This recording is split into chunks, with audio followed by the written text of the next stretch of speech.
ಶ್ರೀಗುರುಭ್ಯೋ ನಮಃ. ಯೋऽन्तಃ ಪ್ರವಿಶ್ಯ ಮಮ ವಾಚಮಿಮಾಂ ಪ್ರಸುಪ್ತಾಂ ಸಂಜೀವಯತ್ಯಖಿಲ ಶಕ್ತಿಧರಸ್ವಧಾಮ್ನಾ ಅನ್ಯಾಂಶ್ಚ ಹಸ್ತಚರಣಶ್ರವಣತ್ವಗಾದಿ ಪ್ರಾಣಾನ್ನಮೋ ಭಗವತೆ ಪುರುಷಾಯ ತುಭ್ಯಂ.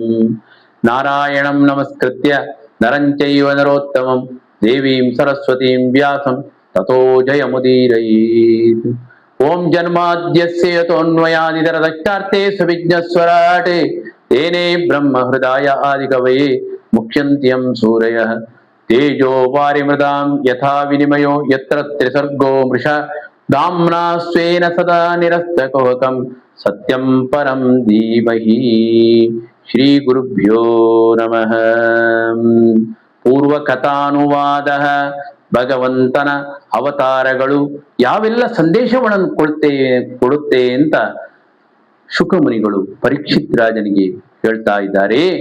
ಅವನ ಜೀವನವನ್ನ ಪಾವನಗೊಳಿಸುತ್ತ ಮೃತಿ ಎಲ್ಲರಿಗೂ ಇರುವಂತಹದ್ದು. ಅದನ್ನ ನಾವು ಸರಿತೂಗಿಸಿಕೊಳ್ಳುವಂತಹದ್ದು ವ್ಯವಸ್ಥೆ ಏನಂತ ಹೇಳಿದ್ರೆ ಭಗವಂತನ ಜ್ಞಾನ. ಆ ಜ್ಞಾನ ಬರಬೇಕಾದ್ರೆ ಭಗವಂತ ನಮಗೆ ಯಾರು ಅಂತ ಗೊತ್ತಿಲ್ಲ, ಆದ್ರೆ ತಿಳ್ಕೊಳ್ಳೋ ಪ್ರಯತ್ನ ನಮ್ಮಲ್ಲಿದ್ದಾಗ ಅದೇ ಜ್ಞಾನ ರೂಪದಲ್ಲಿ ಬರುವಂತಹದ್ದು. ಅಂತಹ ಅವತಾರಗಳು ಬೇರೆ ಬೇರೆ ಅವತಾರಗಳನ್ನು ಮಾಡಿದ್ದಾನೆ.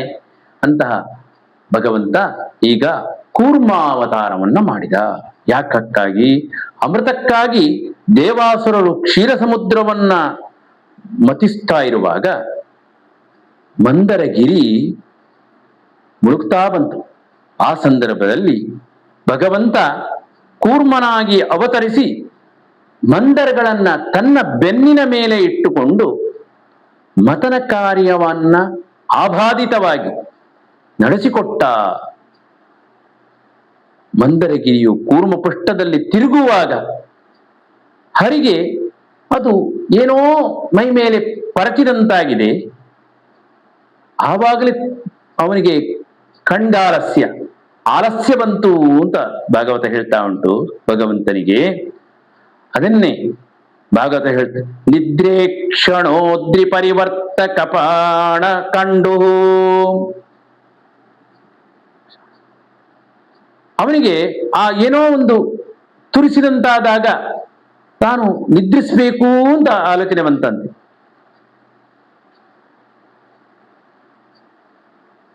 ಗಿರಿಯ ಭಾರವನ್ನು ಆ ವ್ಯವಸ್ಥೆಯಲ್ಲಿ ತನ್ನ ಬೆನ್ನಿನ ಮೇಲೆ ಇಟ್ಟುಕೊಂಡು ಆಬಾಧಿತವಾದ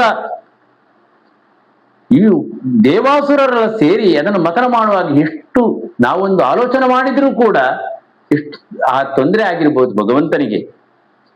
ಅವನ ಸಾಮರ್ಥ್ಯ ಎಷ್ಟು ಅಂತ ನಾವು ಆ ಮೂಲಕವಾಗಿ ಆ ಕೂರ್ಮಾವತಾರದಲ್ಲಿ ಅವನ ಸಾಮರ್ಥ್ಯವನ್ನ ಚಿಂತನೆ ಮಾಡ್ತಕ್ಕಂಥ ವ್ಯವಸ್ಥೆ ಇಲ್ಲಿ ಸಂದೇಶ ಬರುತ್ತೆ. ಇನ್ನು ನರಸಿಂಹಾವತಾರ. ಕಶ್ಯಪ ದ್ವಿತೀಯರ ಪುತ್ರನಾಗಿರ್ತಕ್ಕಂಥ ಹಿರಣ್ಯಕಶಿಪು ದುಷ್ಟನಾಗಿ ಬಂದ. ಭಗವಂತ ನರಸಿಂಹನಾಗಿ ಅವತರಿಸಿ ಅವನನ್ನು ಸಂಹಾರ ಮಾಡಿದ.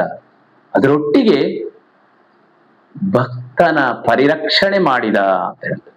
ಅವನೇ ಪ್ರಹ್ಲಾದ. ಈಗ ವಿಖ್ಯಾತನಾಗಿದ್ದಾನೆ. ಹೇಗೆ?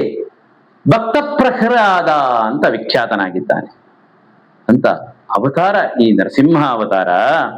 ಅದನ್ನ ನಾವು ಭಕ್ತರು ಏನೆಲ್ಲ ಪ್ರಾರ್ಥನೆ ಮಾಡ್ತಾರೆ ಅದನ್ನೆಲ್ಲ ಕೊಡ್ತಕ್ಕಂತಹ ವ್ಯವಸ್ಥೆ ಉಂಟು ಅಂತ ತಿಳ್ಕೊಳ್ಳುವಂತಹದ್ದು. ಇನ್ನು ಗಜೇಂದ್ರ ವರದಾವತಾರ.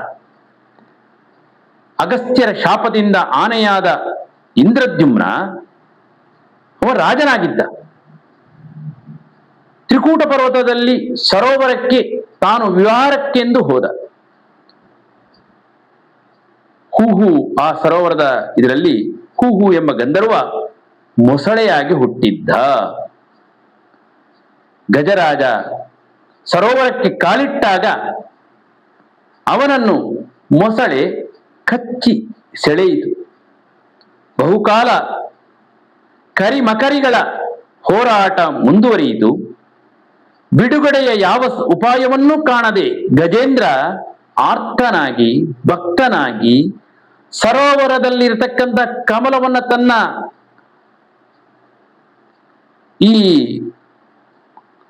ತನ್ನ ಅಂಗದಲ್ಲಿ ಇಟ್ಟುಕೊಂಡು ಉಚ್ಚಕಂಠದಿಂದ ಭಗವಂತನನ್ನ ಸ್ಮರಣೆ ಮಾಡಿದ. ಹೇ ಆದಿಪುರುಷ, ಹೇ ಅಖಿಲ ಲೋಕನಾಥ, ಹೇ ಪಾವನ ಕೀರ್ತಿ, ಜಗನ್ಮಂಗಲ ಮೂರ್ತಿ ಅಂತ ನನ್ನನ್ನು ಮಾಂ ರಕ್ಷ ರಕ್ಷ ಅಂತ ನಾನಾ ರೀತಿಯಲ್ಲಿ ಸ್ಮರಣೆ ಮಾಡಿದ ಭಕ್ತನ ಆರ್ತನಾದವನ್ನು ಆಲಿಸಿರತಕ್ಕಂತಹ ಅಪ್ರಮೇಯನಾದ ಗರುಡಾಂಶ ಮಂಡಿತನಾದ ಚಕ್ರಧಾರಿಯಾದ ಶ್ರೀಹರಿ ಧಾವಿಸಿ ಬಂದು ಚಕ್ರದಿಂದ ನಕ್ರನ ವದನವನ್ನ ಕತ್ತರಿಸಿದ, ಗಜೇಂದ್ರನನ್ನ ಉದ್ಧರಿಸಿದ ಅಂತ ಈ ವಿದ್ಯನ್ನ. ಇದರಿಂದಾಗಿ ನಾವು ಏನು ತಿಳ್ಕೊಳ್ಬಹುದು, ನಾವು ಏನು ಕೇಳಿದ್ರೂ ಭಗವಂತ ಕೊಡ್ತಾನೆ. ಆದ್ರೆ ನಮ್ಮಲ್ಲಿ ಭಕ್ತಿಯ ಪರಾಕಾಷ್ಠೆ ಬರಬೇಕು. ನಾವು ಪಾದಾದಿ ಶಿರೋಪರ್ಯಂತವಾಗಿ, ಶಿರಾದಿ ಪಾದ ಪರ್ಯಂತವಾಗಿ ಎಲ್ಲಾ ವ್ಯವಸ್ಥೆಯನ್ನು ಕೊಟ್ಟಿರ್ತಕ್ಕಂಥ ಭಗವಂತ ನಮ್ಗೆ ಕೊಟ್ಟಿದ್ದಾನೆ. ಅದನ್ನ ಭಗವಂತನಿಗಾಗಿ ಮುಡಿಪಾಗಿರ್ಬೇಕು. ತಲೆಯಿಂದ ನಮಸ್ಕಾರ ಮಾಡೋದು, ಕಾಲಿನಿಂದಾಗಿ ಬಗ್ಗುವುದು, ಈ ರೀತಿಯಲ್ಲಿ ಮಾಡಿದಾಗ ನಮ್ಗೆ ಆ ನಮ್ಮ ವ್ಯವಸ್ಥೆಗೆ ಪೂರಕನಾಗಿರತಕ್ಕಂಥ ಭಗವಂತ ನಮ್ಗೆ ಅನುಗ್ರಹ ಮಾಡ್ತಾನೆ ಅಂತ ಈ ಅವತಾರದ ಗಜೇಂದ್ರ ಅವತಾರದಲ್ಲಿ ನಮ್ಗೆ ತಿಳಿಯುತ್ತದೆ. ಇಂತ ಈ ರೀತಿಯಲ್ಲಿ ಭಗವಂತನನ್ನ ಸ್ಮರಣೆ ಮಾಡಬೇಕು ಅಂತ ಗೊತ್ತಾಗುತ್ತೆ. ಅದನ್ನೇ ಪರೀಕ್ಷಿತ್ ರಾಜನಿಗೆ ಶುಕಮುನಿಗಳು ಹೇಳುವಂತಹದ್ದು. ಅದನ್ನೇ ಅಂತಃಸರಸ್ಯುರುಬಲೇನ ಪದೇ ಗೃಹೀತೋ ಗ್ರಾಹೇಣ ಯೂತಪತಿರಂಬುಜ ಹಸ್ತಾರ್ಥ ಅಹೇದಮಾದಿ ಪುರುಷಾಖಿಲ ಲೋಕನಾಥ ಸ್ಮೃತ್ವಾ ಹರಿಸ್ತಮರಣಾರ್ತಿನಮ ಪ್ರಮೇಯ ಚಕ್ರಾಯುಧ ಪತಕರಾಜ ಭುಜಾದಿರೂಢ ಚಕ್ರೇಣ ನಕ್ರವದನಂ ವಿನಿಪಾಟ್ಯ ತಸ್ಮಾನ್ ನಸ್ತೆ ಅಸ್ತೆ ಪ್ರಗೃಹ್ಯ ಭಗವಾನ್ ಕೃಪಯೋಜ್ಜಹಾರ. ಭಗವಂತ ನಮ್ಮನ್ನ ಎತ್ತುತ್ತಾನೆ, ನಾವು ಬಿದ್ರೂ ಕೂಡ ಎತ್ತಾನೆ. ಆದ್ರೆ ಅದು ಆರ್ತನಾದ ನಮ್ಮ ಮನಾಭಿ ಕಮಲದಿಂದ ಹುಟ್ಟಿರ್ಬೇಕು ಅಂತ ಭಕ್ತಿ, ಆ ಸ್ವರ, ಅದನ್ನ ನಾವು ಸರಿಯಾದ ರೀತಿಯಲ್ಲಿ ಭಗವಂತನ ಪಾದ ಕಮಲಗಳಿಗೆ ಅರ್ಪಿಸುವಂತ. ಅದನ್ನೇ ಈ ಗಜೇಂದ್ರ ತಾನು ತನ್ನ ಈ ಏನು ಸೊಂಡಿಲು ಅಂತ ಉಂಟೋ ಅದರಿಂದಾಗಿ ಆ ಕಮಲವನ್ನ ತೆಗೆದು ಭಗವಂತನಿಗೆ ಪಾದ ಕಮಲಕ್ಕೆ ಅರ್ಪಿಸಿದ. ಆ ಭಕ್ತಿಯೇ ಅವನನ್ನು ಉದ್ಧರಿಸಿತು, ಅವನನ್ನು ಉದ್ಧಾರ ಮಾಡಿದ ಅಂತ ಈ ಗಜೇಂದ್ರ ಅವತಾರದಲ್ಲಿ ಭಗವಂತನ ವ್ಯವಸ್ಥೆಗಳು. ಅದನ್ನೇ ಇನ್ನು ಮುಂದೆ ವಾಮನಾವತಾರ.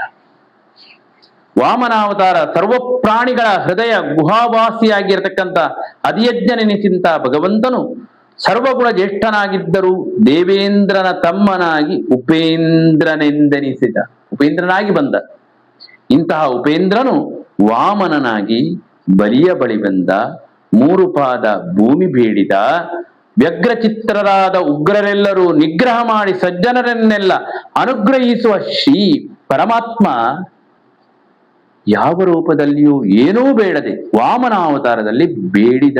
ಯಾಕೆ ಬೇಡಿದ? ಭಗವಂತನು ಬೇಡುವುದು ನೀಡುವುದಕ್ಕಾಗಿಯೇ. ತಕೊಂಡ್ರೆ ಖಂಡಿತ ನಮಗೆ ಕೊಡುವಂಥದ್ದು. ಕೇಳ್ತಾನೆ, ನಮ್ಮ ಹತ್ರ ಬೇಕು ಬೇಕು ಅಂತ ಕೇಳ್ತಾನೆ. ಅದನ್ನೇ ಅವನು ಕೊಡುವಾಗ ನಮ್ಮನ್ನ ಹೃದ್ಗುಹಾಶಯದಿಂದ ತನ್ನ ಸಹಸ್ರ ಕೈಯಲ್ಲಿ ಕೊಡ್ತಾನೆ ಅಂತ ಭಾಗವತ ಹೇಳುವಂತಹದ್ದು. ಅದನ್ನೇ ಶುಕಮುನಿಗಳು ಈ ಪರೀಕ್ಷಿತ್ ರಾಜನಿಗೆ ವಾಮನಾವತಾರದಲ್ಲಿ ಬಲಿಯನ್ನ ಬೇಡಿದ ಕ್ರಮ ಈ ರೀತಿಯಲ್ಲಿ ಉಂಟು. ಅವನು ಮುಂದೆ ತಾನು ದಾನ ಕೊಟ್ಟ, ಹಾಗೆ ತಾನು ಉದ್ಧಾರನಾಗಿ ಮೋಕ್ಷಕ್ಕೋದ ಅಂತ ವಿಚಾರಗಳು ಬರುವಂತಹದ್ದು. ಅಂದ್ರೆ ಮುಂದಿನ ವಿಚಾರದಲ್ಲಿ ನಾವು ತಿಳ್ಕೊಳ್ಳುವ ಏನೆಲ್ಲ ಭಗವಂತನ ಅವತಾರಗಳಲ್ಲಿ ಎಲ್ಲಿ ಬೇರೆ ಬೇರೆ ಸಂದೇಶಗಳನ್ನು ಕೊಡ್ತಾನೋ ಅದನ್ನು ನಮ್ಮ ಜೀವನದಲ್ಲಿ ಅಳವಡಿಸಿಕೊಳ್ತಾ ಭಗವಂತ ನೀನೇ ನಮಗೆ ಪರಾಕಾಷ್ಠೆ, ನಿನ್ನನ್ನ ಬಿಟ್ಟು ಬೇರೆ ಅನ್ಯರಿಲ್ಲ ಅಂತ ತಿಳ್ಕೊಳ್ಳುವಂತ ಒಂದು ಮನಸ್ಸು ನಮ್ಮಲ್ಲಿ ಬರಲಿ, ದೃಢವಾಗಿರಲಿ ಅಂತ ದೇವರಲ್ಲಿ ಪ್ರಾರ್ಥಿಸ್ತಾ ಇವತ್ತಿನ ಏನು ಈ ಪ್ರವಚನ ಉಂಟೋ ಅದನ್ನು ಮುಗಿಸ್ತಾ ಇದ್ದೇನೆ. ಶ್ರೀಕೃಷ್ಣ ಅರ್ಪಣಮಸ್ತು.